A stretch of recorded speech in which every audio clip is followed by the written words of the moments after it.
Thank you very much, everybody. And I've been briefed on the Florida State University, Tallahassee active shooting. I guess it's an active shooter. Fully briefed as to where we are right now. It's a shame. It's a horrible thing. Horrible that things like this take place. And we'll have more to say about it later. In the meantime, it's an honor to have the Prime Minister of Italy with us, Prime Minister Meloni, who's doing a fantastic job. I would say that she has taken Europe by storm and highly respected. Everybody loves her and respects her, and I can't say that about many people. And she's become a friend, and we really have a great relationship between Italy and ourselves. And we talked about trade. We talked about many, many things during our luncheon, and she'll be saying a few words, but she's a very special person, and it's nice to have you with us. Thank you very much. Thank you very much, Mr. President. Thank you for your warm welcome. Thank you for this occasion, which is aimed to strengthen our relation, our friendship that comes from very far. You know, today is April 17, and April 17 marks the anniversary of the agreement that allowed Cristoforo Colombo to make his trip. And I say to remember how ancient are our ties, but also to remind that we both share another fight, which is the fight against the woke and ideology that would like to erase our history. And as I know that we share lots of things on tackling illegal migration, on fighting against synthetic drugs. You know, Italy's been one of the nations that made a plan against fentanyl, for example. But we have been talking about many bilateral topics and things that we can do together, about defense, about economy, about space, about energy.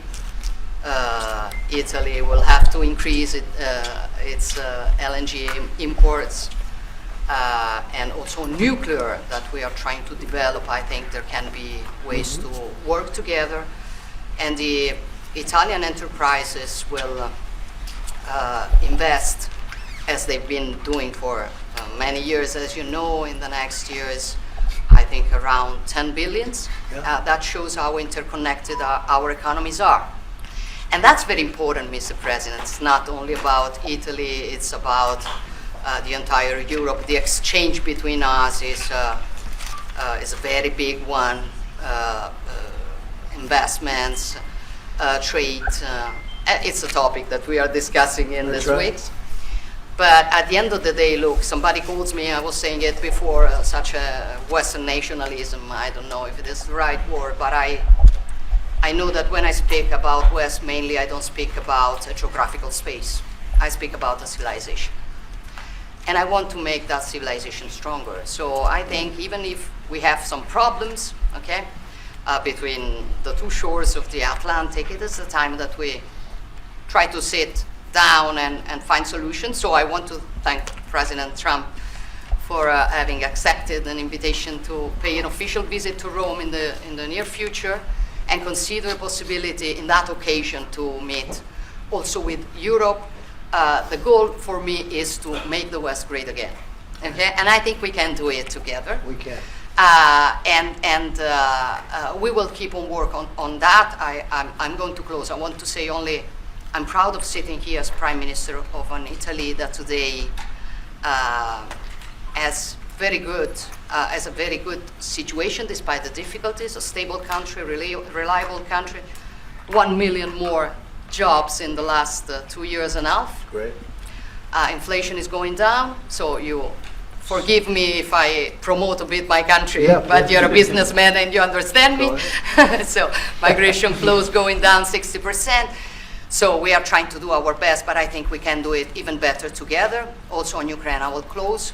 Together we've been defending the freedom of Ukraine. Together we can build a just and lasting peace. We support your efforts, Donald. Good. Thank you. Thank you very much. And I think we're doing well in that effort, but we want to get it done, and we'll see if we can. We want to save On average, think of it, every week 2,500 people are being killed, mostly soldiers, Russian, Ukrainian soldiers. And if we can save those lives, that would be a very good thing. And so we'll see what we can do. And I think we're getting close, but we'll let you know very soon. And you've been very helpful. I appreciate it. Thank you. Any questions? Mr. President, how much longer does Vladimir Putin have to respond to your ceasefire proposal before you put secondary tariffs or sanctions on Russia? We'll see what that will be. We're going to be hearing from them this week, very shortly actually, and we'll see. But we want it to stop. We want the death and the killing to stop. Mr. President, on Jerome Powell, you said that the termination of Jerome Powell cannot come fast enough. He says he won't leave, even if you ask him to. Oh, he'll leave. If I ask him to, he'll be out of there. But Do you believe I don't think he's. I don't think he's doing the job. He's too late, always too late, a little slow, and I'm not happy with him. I let him know it, and if I want him out, he'll be out of there real fast. Believe me. Yeah, go ahead. Are you trying to remove him? Go ahead, please. Question. Are you trying to remove him, Mr. President? Yeah, question. Mr. President, if you ever hit Judge Boasberg in a case against your administration, so the Constitution does not tolerate willful disobedience of judicial order. Do you agree with that statement? Well, you're going to have to speak to the lawyers. We have great lawyers. I can tell you this, we're doing a fantastic job of getting criminals out of this country who Biden allowed into the country. Hundreds of thousands of criminals, murderers and drug dealers.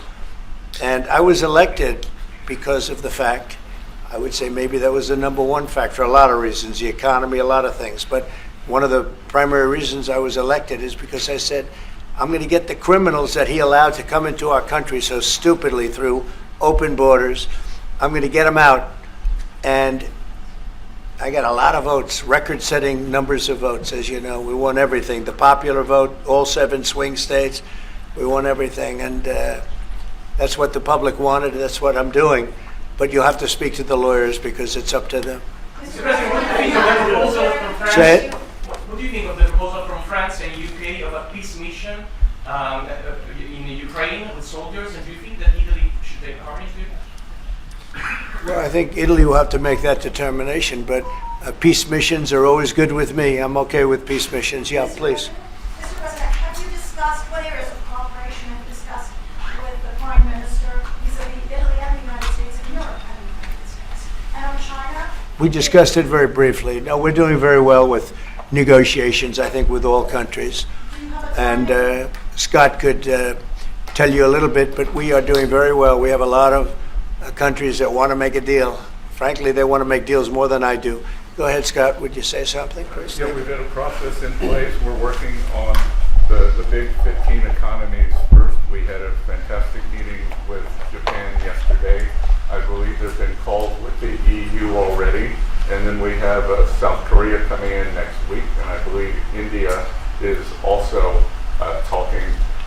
That's moving very quickly. Go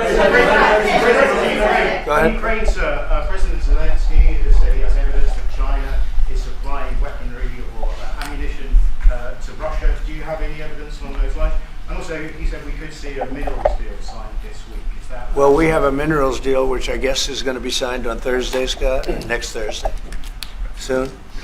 And I assume they're going to live up to the deal, so we'll see. But we have a deal on that. No, I have no comment on that. I have no idea. That's his statement, not mine. Mr. President, there were reports that you waved off an Israeli attack on Iranian nuclear facilities. Can you comment on that? Is that accurate? And they say the attack is what?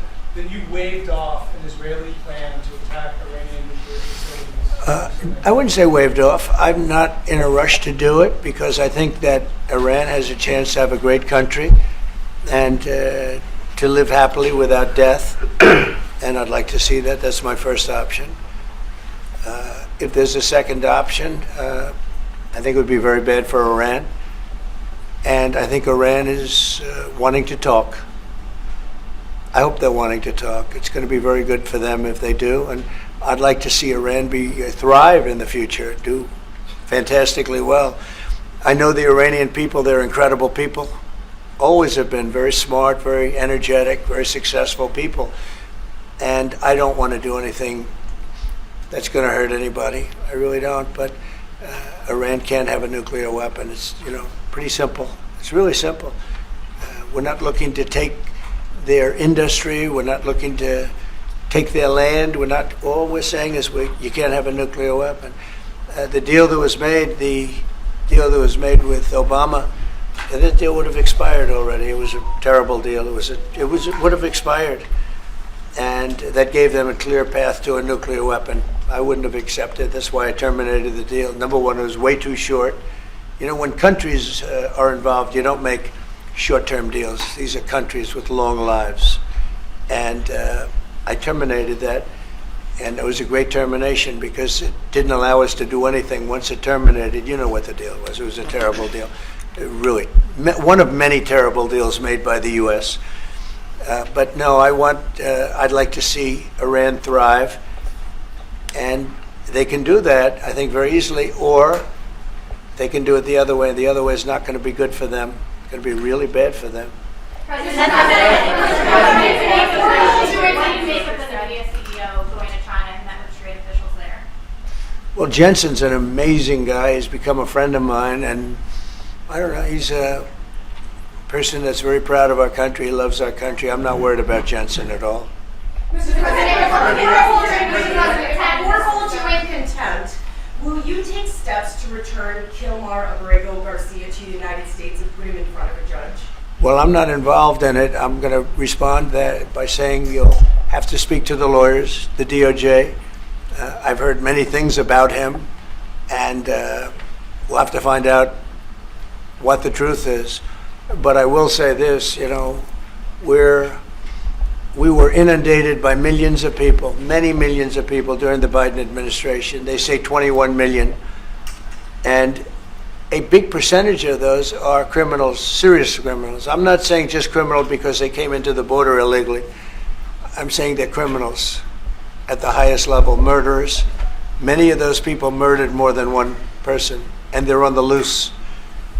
And I was elected to get rid of those criminals, to get them out of our country, or to put them away, but to get them out of our country. And I don't see how judges can take that authority away from a president. We've done an amazing job. Tom Homan, Kristi Noem, we have done an amazing job. Nobody can believe the job we've done. Far greater than what I said. I mean, I got elected on that, but we've done much better. We have right now 99% border. It's a 99%. Nobody thought that would even be, nobody's coming through our border practically.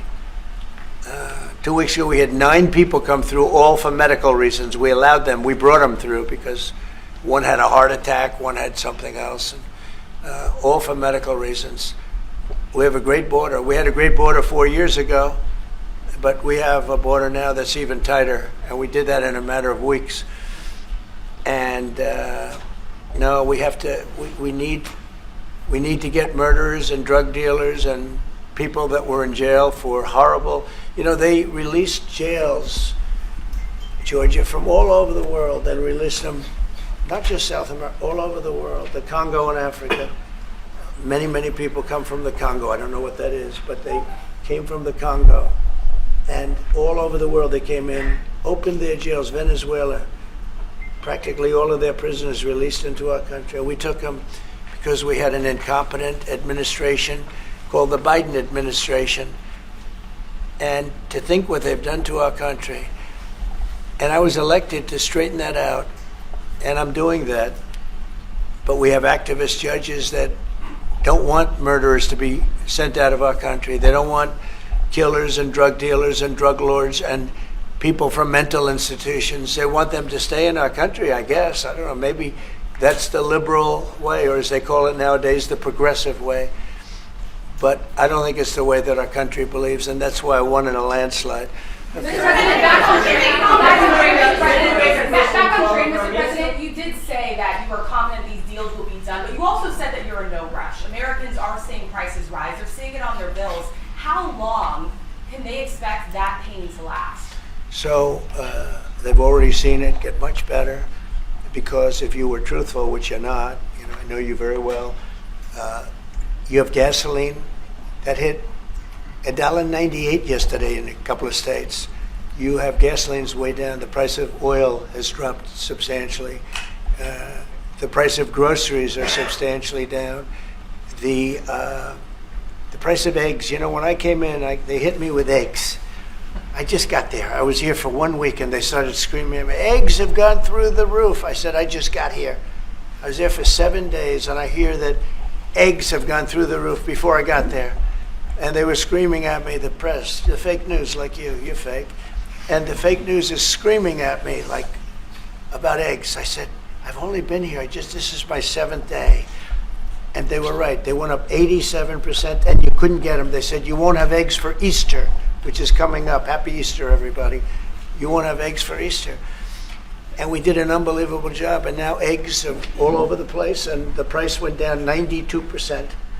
And our Commissioner of Agriculture, Brooke, has done a fantastic job. They really have done a fantastic job.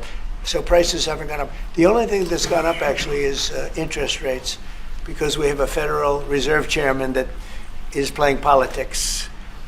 Somebody that I've never been very fond of, actually. But he's playing politics. Interest rates should be down now. They should be coming down. In Europe, as you know, they reduced them, I guess 7 times. It looks like they're going to reduce them again and again and again. But our guy wants to play cute. But interest rates are pretty much even. Maybe they went up just a slight bit, but that's the only thing. But that's because of the Federal Reserve, because they're not very smart people. Do you regret nominating him? Go ahead, yes, sir, please. Go ahead, Do you please. regret nominating him? Jerome Powell? Look, in the first 4 years, we had the greatest economy in the history of our country. Stock market went up 88 points.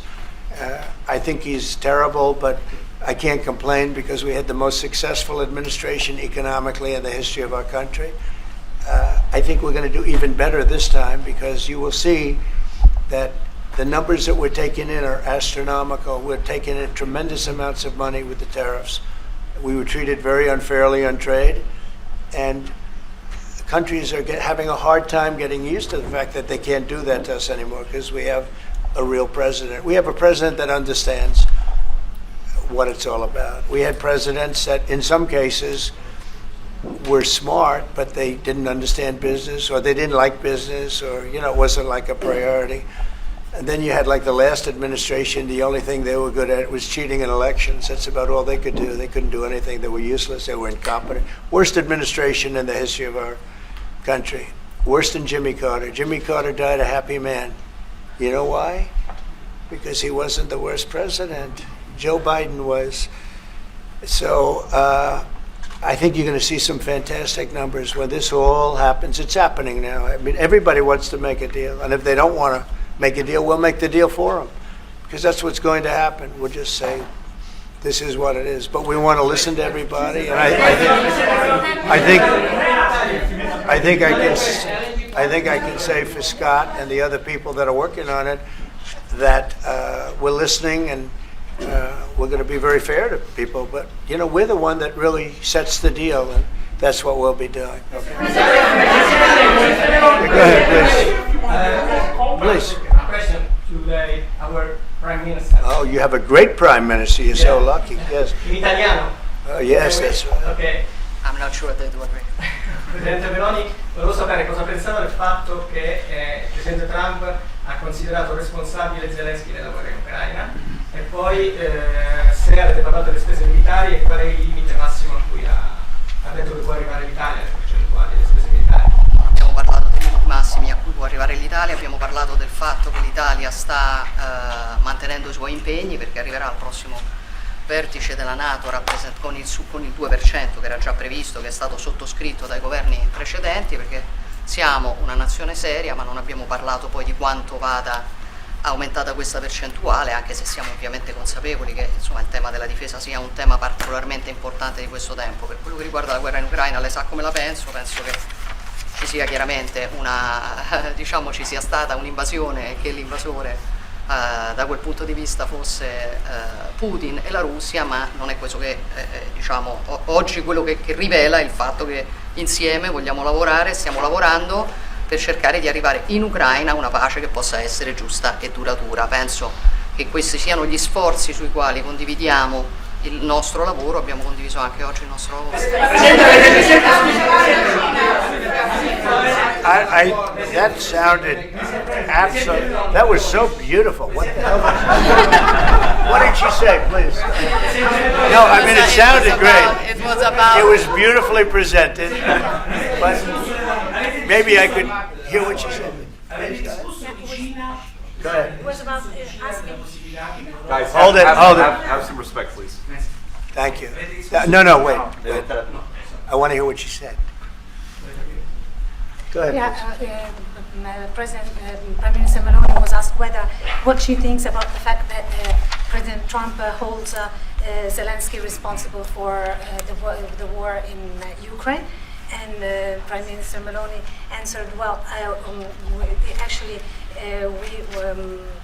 we have no, and also if you talked about the military spending, how and the raising of the military spending, Yeah. and the first thing Prime Minister Meloni said is that no, actually we didn't talk about the raise in military spending. Of course, Italy will keep its commitments with 2%, and then we will see, because we are absolutely aware of the fact that it is very important Well, I will do defense that. is very wait, important. wait. I will It's do very that. important. They've been asking if we decided another percentage about the defense spendings, NATO, and I said NATO. yes, NATO, and I said that Italy is reaching the 2% as it was already decided. We didn't speak about a specific other Yeah. percentage, but we are aware of the fact that defense is important for the future, and we see what also the work that we are trying to do at the European level.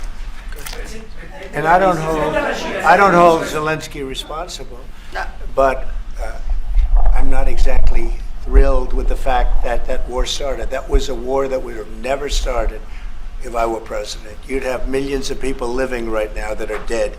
You'd have cities that would be open and thriving and that have their beautiful turrets. Those turrets are the most beautiful in the world, but they're not with us any longer. They're smashed to smithereens, laying on the ground in a million pieces, getting hit by rockets, bombs, and bullets. And so I'm not happy with him, and I'm not happy with anybody involved. I think it's a war. I know it's a war. It didn't happen for 4 years. It was never close to happening. It was never even a thought. And I spoke to President Putin about it a lot. It was the apple of his eye, but there's no way he would have ever gone in if I were president. Now I'm trying to get him to stop because, as you know, Russia's a lot bigger. It's a bigger military force. And if you're smart, you don't go involved and get involved in wars that you can blame the man that was sitting in this seat, Biden. He didn't know what the hell was going on. But I can guarantee you that, and everybody agrees to it, if I were president, that war would have never taken place. I'm not blaming him. But what I am saying is that I wouldn't say he's done the greatest job. Okay? I'm not a big fan. I really am. I'm not a big fan. Go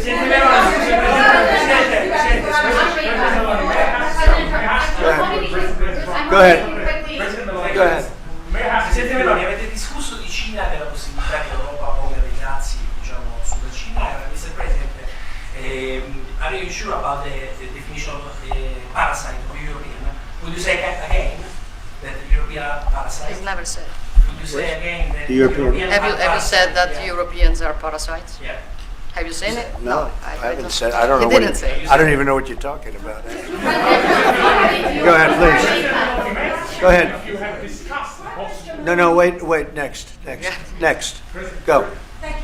Prime Minister Meloni just said that we want to make Europe great again, and we want to do it together with the United Sure. West, States. yeah. Did you? I guess that's what you said, Mr. Prime Minister.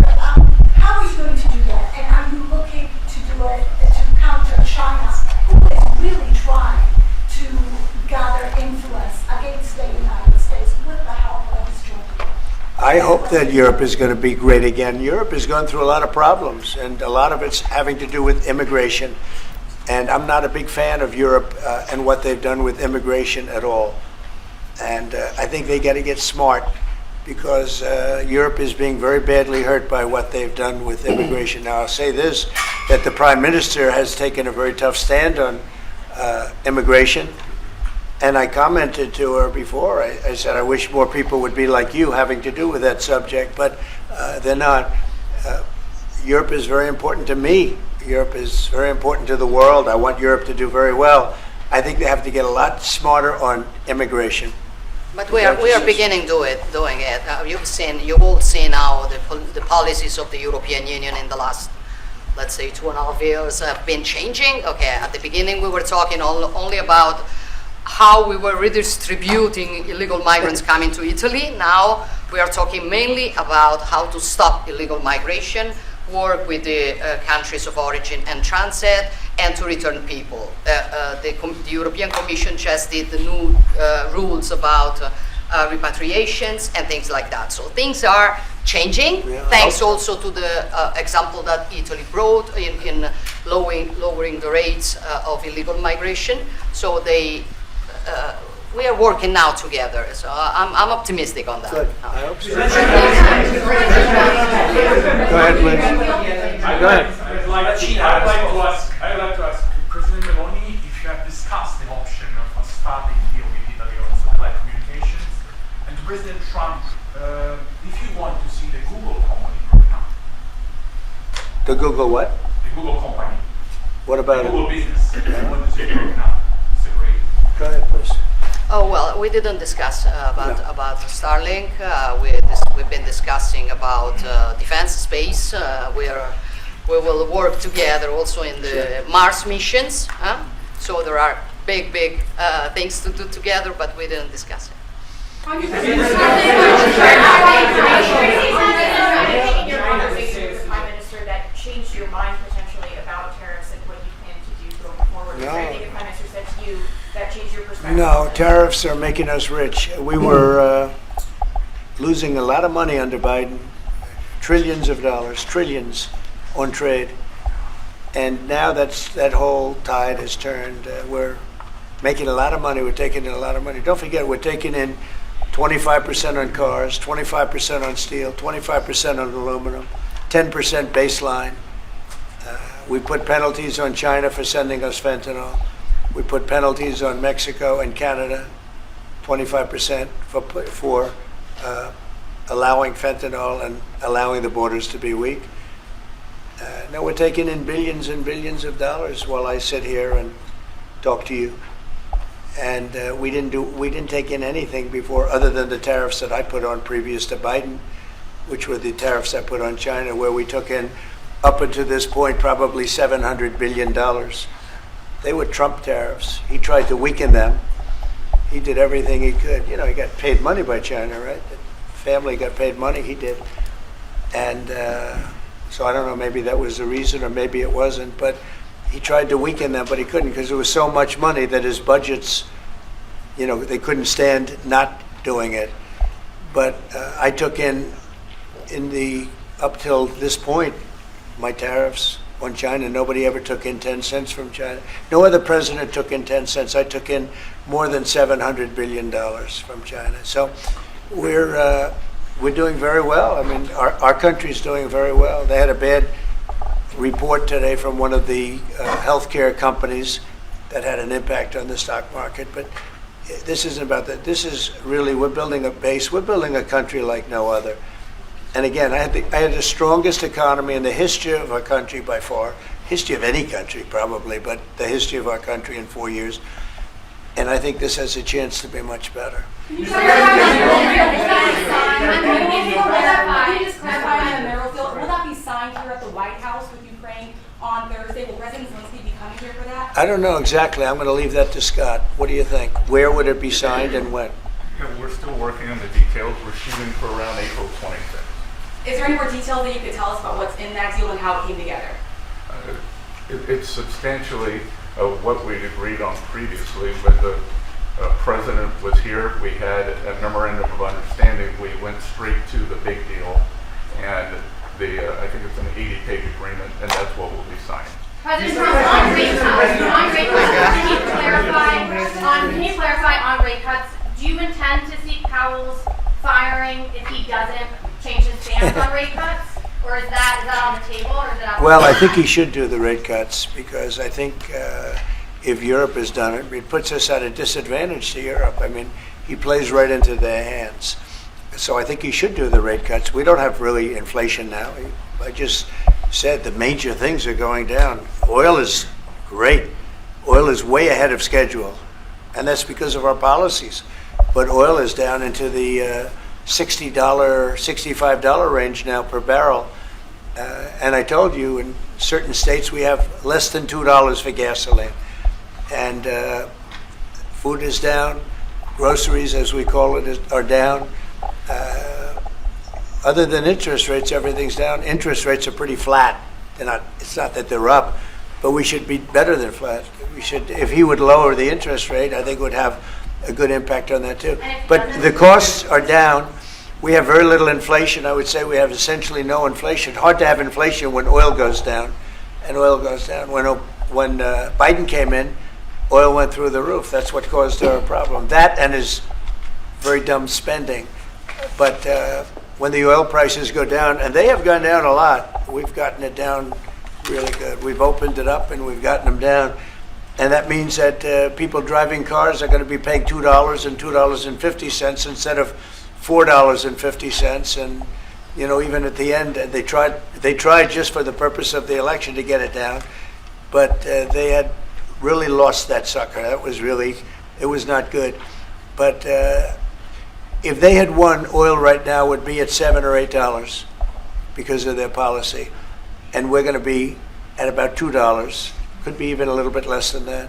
And you're starting to see it. So I don't know how you can have inflation when oil has come down quite a bit. And I would say the Fed really owes it to the American people to get interest rates down. That's the only thing he's good for. And he would have an effect on that if he lowered them. And I think at some point he will. He's going to have a lot of political pressure. You know, they are political also. And I think there's a lot of political pressure for him to lower interest rates. Okay? Yeah, go ahead. Sorry. Please. Do you think that Italy can be your best ally in Europe? And also, do you ever notice when you walk if you step on hands? Only if the Prime Minister remains the Prime Minister can it be our best. she's doing a great job. And yeah, certainly one of our great allies, not just in Europe, anywhere. She's a fantastic person and doing a great job. And our relationship is great. And we have a lot of Italians in this country, I tell you, and they like Trump, and they voted for Trump. Anyway, thank you very much, everybody. Thank you.